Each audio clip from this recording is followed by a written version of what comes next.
ও hello. Anjuman, কি ব্যাপার? কেমন আছিস? কতদিন পর তোর সাথে দেখা। ভালো আছি, তুই এখানে কি করছিস? আমি তো এখানে আমার হাজবেন্ডের জন্য অপেক্ষা করছিলাম। আর তুই কি করছিস এখানে? ও, তোর হাজবেন্ডের জন্য ওয়েট করতেছিস? তা তোর হাজবেন্ড কিসে আসতেছে শুনি? বাসে নাকি অটোতে? কি ব্যাপার আঞ্জুমান, তুই এইভাবে কেন কথা বলছিস? আমার হাজবেন্ড কেন অটোতে করে আসবে বা বাসে করে আসবে? ফার্স্টে না আমার গাড়ির সামনে থেকে সর, কারণ আমার এত দামি গাড়িতে যদি স্ক্র্যাচ পড়ে যায় এটার বিলটা কে দিবে? হ্যাঁ, তুই পারবি দিতে? আরে তুই কেন, তোর 14 গোষ্ঠী আসলেও তো দিতে পারবে না। আঞ্জুমান, তোর সাথে কতদিন পর দেখা হলো, কোথায় তুই আমার সাথে একটু ভালো মতো কথা বলবি, জিজ্ঞেস করবি যে আমি কেমন আছি, তা না করে তুই আমার সাথে এরকম ব্যবহার কেন করতেছিস? আর তোর গাড়ির সামনে একটু দাঁড়িয়েছি, তাতে এমন কি ক্ষতি হয়েছে বলতো? আরে আজব তো, তোর সাথে কিভাবে কথা বলবো শুনি? হ্যাঁ, আর তাছাড়া এই গাড়িটার প্রাইস সম্পর্কে তোর আইডিয়া আছে? এই গাড়িটার প্রাইস জানিস 35 লক্ষ টাকা। এই গাড়ির একটা চাকা কেনারও তোদের সামর্থ্য নেই, এটা জানিস? এই গাড়ির সামনে যে দাঁড়িয়ে আছিস, যদি স্ক্র্যাচ পড়েও আমি কি তোর কাছে টাকা চাইতে পারবো? পারবো না, কারণ তোর কাছে তো কোনো টাকাই নেই। তুই টাকা কোথা থেকে দিবি আমাকে? আর তাছাড়া একটা কথা বলতো, তুই আমার গাড়ির সামনে দাঁড়িয়ে কি করছিস? আচ্ছা আঞ্জুমান, উনি কে? ওনাকে তুমি চিনো? আরে চিনবো না কেন, চিনি তো, একসাথে কলেজে পড়ালেখা করতাম। আর জানো, কলেজ লাইফে যখন ছিল, ওর ফেসের গ্লো দেখলে না তোমারই মাথা নষ্ট হয়ে যেত। কলেজের যত ছেলেপেলে ছিল না, সবগুলো ওর পেছনে ঘুরঘুর ঘুরঘুর করতো। আমার দিকে তো কেউ চোখ তুলেও তাকাতো না। আর এই কারণে না ওর প্রতি আমার অনেক জেলাস ফিল হতো। সবাই কি বলতো জানো, মোনা যেসব ড্রেস আপ পরে আসে কলেজে, না ওর মতন আর একটা মেয়ে হতেই পারে না। আর এগুলো কথা শুনলে কার গা জ্বলবে না বলো? হ্যাঁ, আর এখন কি মনে হচ্ছে জানো, ওর গেট আপ সেট আপ দেখে ওই ছেলেরাই যদি আবার ওকে এই অবস্থায় এখন দেখে, ওকে তো আন্টি ভেবে উল্টো পায়ে দৌড় দিবে। আচ্ছা যাই হোক, এত কথা বলে লাভ নেই ওর সাথে। By the way, meet my boyfriend Sabuj. Hi. Hi ভাইয়া। আর হ্যাঁ, এই যে দামি গাড়িটা দেখছিস না, এটা কিন্তু ওই আমাকে গিফট করেছে। আর হ্যাঁ, আমার বয়ফ্রেন্ড কত টাকা ইনকাম করে জানিস? পার ডে আমার বয়ফ্রেন্ডের ইনকাম 1 লক্ষ টাকা। মানে মাসে 30 দিনে 30 লক্ষ টাকা ইনকাম করে আমার বয়ফ্রেন্ড। আঞ্জুমান থামো, তুমি কাকে কি বলতেছো? মাত্র 30 লক্ষ টাকা বলতেছো, এটা সামথিং বলছি, এটা আমার স্যালারি। কিন্তু এক্সট্রা ইনকাম কত টাকা তুমি জানো? মিনিমাম 60 থেকে 70 লক্ষ টাকা। আমরা কিভাবে চলতেছি, আমাদের ড্রেস আপ, আমাদের স্টাইল, আমাদের পজিশন, এসব না কার সাথে কি বলতেছো? সে তো দেখেই বোঝা যাচ্ছে সে একটা ছোট লোক, গরিব। তাই নাকি? এই গাড়িটা তোকে তো বয়ফ্রেন্ড গিফট করেছে? বাহ, গাড়িটা তো বেশ সুন্দর। তুই না বললি মাত্র যে ভাইয়া তোকে অনেক বেশি ভালোবাসে, তার ইনকাম সোর্স অনেক ভালো, প্রতি মাসে 30 লাখ টাকা ইনকাম করে। ভালোই তো, ভাইয়া যেহেতু সেটেল, ভাইয়া তোকে ভালোবাসে, এক কাজ কর, বিয়ে করে ফেল। শুধু শুধু প্রেম ভালোবাসা করে কোনো লাভ নাই।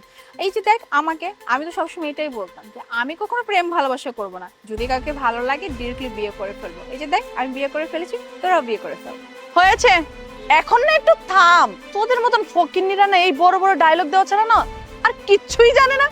কারণ ওরা খুব ভালো করে জানে সমাজে তো তাদের কোনো রেসপেক্ট নেই, তো তারা কিভাবে চলবে? তাদের এই যে চাপা দেখতেছিস না, এই চাপার জোরে তারা চলে। আর ঠিক তুইও সেটাই করতেছিস। শোন, আমার সামনে এসব বড় বড় ডায়লগ দিয়ে কোনো লাভ নেই। আর এই যে ভালোবাসার ডায়লগ দিচ্ছিস না, ভালোবাসা দিয়ে কিচ্ছু হয় না, বুঝতে পেরেছিস? বাস্তবতা অনেক কঠিন। টাকাই হচ্ছে সব। টাকা যদি জীবনে না থাকে না, রাস্তাঘাটে চলাফেরাটা অনেক কঠিন হয়ে দাঁড়ায়। যেমন নিজেকে দেখ না, তোর যদি আজকে টাকা থাকতো, তুই কি এই রোদের মধ্যে এখানে দাঁড়িয়ে থাকতি? হ্যাঁ বল আমাকে, টাকাটাই মেন। সো এসব বড় বড় লেকচার দেওয়া বন্ধ কর। আরেকটা কথা, কলেজের ড্রেস আপ কি ছিল আর এখনকার ড্রেস আপ দেখ। কলেজে কি ছিলি?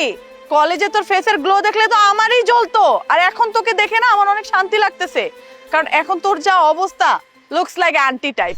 শোন আঞ্জুমান, তুই যে বললি না যে কলেজে থাকাকালীন ছেলেরা আমার প্রতি ক্রাশ ছিল, আমাকে দেখে পাগল হয়ে যেত, বাট এখন আমার অবস্থা কি, আমাকে দেখে আন্টি আন্টি মনে হচ্ছে, আমি কিরকম একটা শাড়ি পরে আছি। ফার্স্ট অফ অল হচ্ছে আমি এখন ম্যারিড, হ্যাঁ। আর একটা মেয়ে যখন বিয়ে করে তখন তার অনেক কিছু পরিবর্তন করে ফেলে বা পরিবর্তন করা উচিত। তার কারণ হচ্ছে তার হাজবেন্ড আর তার শ্বশুর বাড়ি, এই দুইজনেরই মান সম্মানের ব্যাপার ওই মেয়েটার সাথে জড়িত থাকে। আর তুই যে বারবার এই কথা বলছিস যে ওই ছেলেগুলো এখন তোকে দেখলে আন্টি ভেবে উল্টা পায়ে দৌড় দেবে, দৌড় দেখ না, তাতে আমার কি? ওই ছেলেগুলো আমাকে দেখে যদি উল্টো পায়ে দৌড়ে দেয়, এই মুনার না কিচ্ছু যায় আসবে না। কেন জানিস? কারণ আমার পাশে বা আমার জীবনে যে মানুষটা আছে, এই মানুষটা আমাকে এতটাই ভালোবাসে, আমাকে এতটাই কেয়ার করে যে আমার হাজারটা মানুষের দরকার নাই। আর কি বললি জানো, আমি এই শাড়ি পরে কেন আছি? আরে শাড়ি পরে আছি তো কি সমস্যা? হ্যাঁ, শাড়ি পরাটা কি কোনো খারাপ জিনিস? হ্যাঁ, আমি মানছি তুই অনেক ওয়েস্টার্ন ড্রেস পছন্দ করিস বা ওয়েস্টার্ন আউটফিট পরে, আমি ওয়েস্টার্ন আউটফিটকে কখনোই ছোট করছি না। ইভেন আমি ওয়েস্টার্ন আউটফিট পার্সোনালি পছন্দও করি, কিন্তু আমি বললাম না যে আমি এখন ম্যারিড। আর সব থেকে বড় কথা কি জানিস, আমার হাজব্যান্ড সবসময় এইটাই বলে যে মোনা তোমার যেটা ভালো লাগে তুমি পরো, আমার কোনো ধরনের বাধা নাই যে তুমি এইটা পড়তে পারবে না ওইটা পড়তে পারবে না। ইভেন আমার শ্বশুরের ফ্যামিলির আমাকে সেম কথাই বলে যে তোমার যেটা ভালো লাগে তুমি সেটাই পড়বে, কখনো তুমি এইটা মনে করবে না যে না আমার শ্বশুরবাড়ির জন্য আমি এটা পড়তে পারছি না ওইটা পড়তে পারবো। বাট আমার নিজের শাড়ি পরতে অনেক বেশি ভালো লাগে, তাই আমি শাড়ি পরি। আর তুই এইভাবে জাস্ট শাড়ি পরে আছি, এভাবে রাস্তায় দাঁড়িয়ে আছি, এইটা দেখে তুই আমার হাজবেন্ড নিয়ে যা তা বললি। তুই আমার হাজবেন্ডের ব্যাপারে শুনলে হয়তো পরবর্তীতে কথা বলার মুখ থাকবে না। হয়েছে, আমি কি করব না এটা না তোকে বলার কোনো প্রয়োজন নেই। তুই কি চাচ্ছিস? হ্যাঁ, তোর মতন আমিও আন্টি হয়ে যাই? তুই তো চাইবি যে আমিও যেন তোর মতন আন্টি টাইপ শাড়ি পরে এরকম মেন রোডে দাঁড়িয়ে থাকি, তাই তো? শোন, এসব লেকচার আমাকে দিতে আসিস না। আঞ্জুমান, তুই অনেক বলে ফেলছিস। হ্যাঁ, তুই ননস্টপ আমাকে যা ইচ্ছা তাই বলেই যাচ্ছিস, আমার ব্যাপারে কোনো কিছু না জেনে না বুঝে। ইভেন তুই আমার শ্বশুরবাড়ির সম্পর্কে কিছু না জেনে না বুঝে তুই এরকম ছোট করছিস। স্পেশালি তুই আমার হাজবেন্ডকে ছোট করছিস। তুই আমার হাজবেন্ডের ব্যাপারে কতটুকু জানিস? হ্যাঁ, আমার হাজবেন্ড কি করে এটা জানিস? আমার হাজবেন্ডের ইনকাম সোর্স জানিস? যে তুই এইভাবে কথা বলছিস যে আমার হাজবেন্ডের মুরত নাই, আমার হাজবেন্ড এটা করতে পারে না সেটা করতে পারে না, রাস্তাঘাটে এইভাবে আমাকে দাঁড় করে রাখছে। কথাবার্তা না সাবধানে বল, এখনো সময় আছে। আর সব থেকে আমার খারাপ লাগতেছে আজকে জানিস, তুই যে বললি না তুই আমাকে নিয়ে জেলাস করতি, এইটা ভেবে। কারণ তোকে আমি কত ভালো বন্ধু ভাবতে, ইভেন এখনো আমি ভাবি। আর তুই কি না পিছিয়ে আমাকে নিয়ে এতটা জ্বলতি, এতটা হিংসা করতি। সিরিয়াসলি, আজকে যদি তোর সাথে আমার দেখা না হতো, এভাবে কথা না হতো, আমি হয়তো সত্যিটা কোনোদিনও জানতে পারতাম না। আর তোকে আমি সব সময় আমি আমার খুব ভালো একজন বন্ধুই ভেবে যেতাম। মোনা চলো, একটু লেট হয়ে গেল। ভালোই করেছো, তুমি একটু দেরি করে চলে আসছো। কারণ তুমি দেরি করায় আসাতে আমি আজকে একজন মানুষকে চিনতে পারলাম। আসসালামু আলাইকুম স্যার। ওয়ালাইকুম সালাম। আরে আজব তো, তুমি ওনাকে স্যার বলতেছো কেন? হ্যাঁ, তুমি দেখতে পাচ্ছ না যে ওই লোকটা আমার ফ্রেন্ডের হাজবেন্ড? তো ওদের লেভেলটা কোথায়? তুমি ওনাকে স্যার কেন বলতেছো? আরে আরে তুমি থামো, ওনাকে তুমি চিনো নাকি? উনি তো এলাকার ডিসি, ওনার সুনাম সারা বাংলাদেশে ছড়িয়ে আছে। আর ওনার হান্ডারেই তো আমি কাজ করতেছি। আজকে আমার পজিশন ওনার হান্ডারেই, আজকে আমি এই পজিশনে আসতে পারছি স্যার। হোয়াট? ডিসি মানে? আচ্ছা মোনা, এখানে কি হয়েছে আমাকে বলো তো। মেঘ, আমি বলছি তোমাকে, ও আমার ফ্রেন্ড আঞ্জুমান। অনেক বছর পর আজকে ওর সাথে দেখা। কিন্তু তুমি জানো, আজকে ওর সাথে দেখা হয়ে জানতে পারলাম ও নাকি কলেজে থাকাকালীন আমাকে নিয়ে অনেক জেলাস করতো, অনেক হিংসা করতো। ইভেন আমাকে এতক্ষণ ননস্টপ অপমান করেই যাচ্ছিল। এটা বলে যাচ্ছিল আমার হাজবেন্ডের নাকি মুরত নাই, আমার হাজবেন্ড নাকি হয়তো কোনো অফিসে পিওনের চাকরি করে, সর্বোচ্চ করে 10 থেকে 15,000 টাকা স্যালারি পাবে, ব্লা ব্লা কত কি। আমাকে নাকি সস্তা শাড়ি এভাবে পরিয়ে রাস্তার মাঝখানে দাঁড় করে রেখেছে, কত কি যে বলেছে যা তোমাকে বলে বুঝাতে পারবো না। এনিওয়ে আঞ্জুমান, তোকে এখন আমি একটা কথা বলি। তোকে শুরুতেই কিন্তু আমি বলছিলাম যে আমার হাজবেন্ডের ব্যাপারে না জেনে না বুঝে না শুনে এভাবে জাজমেন্ট করা কিন্তু তোর উচিত হচ্ছে না। আমি আমার হাজবেন্ডের পরিচয়টা এখন তোকে দিয়ে দিচ্ছি। আমার হাজবেন্ড হচ্ছে এই শহরের একজন ডিসি। কি অবাক হয়ে গেলি তাই না, যে একজন ডিসির ওয়াইফ কিভাবে এভাবে রাস্তায় দাঁড়িয়ে আছে? শোন, আমি না এতটা পার্ট নেই না, না কলেজ লাইফে নিতাম, না এখন নেই, না সামনে নিব। ওই যে কথায় আছে না, খালি কলস বাজে বেশি। আমার কলসটা তো খালি না, তাই বাজেও কম। যেমনটা তোর কলসটা খালি তো তাই বাজে বেশি।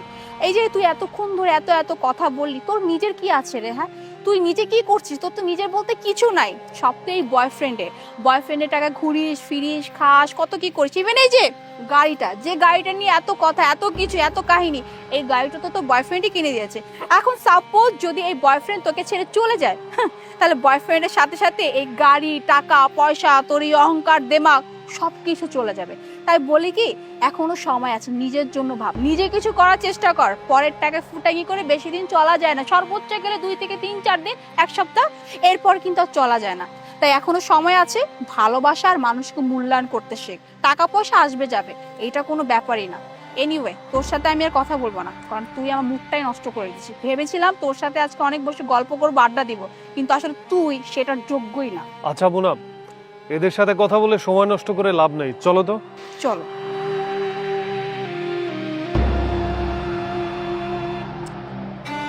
আঞ্জুমান, তুমি কাজটা কি করছো তুমি জানো?